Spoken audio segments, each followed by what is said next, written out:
sa kabuk akong investments. Huwag yung makaingon yun ko nga, kung gusto mo po dato, real estate yun. All it needs is perseverance. Ayaw mo give up diretsyo, hindi mo mag-ahaling diretsyo, anak. And then consistency.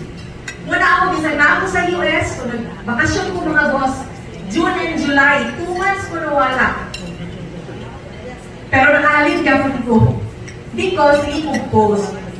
Huwag yun na siya. Sa consistency lang mga boss.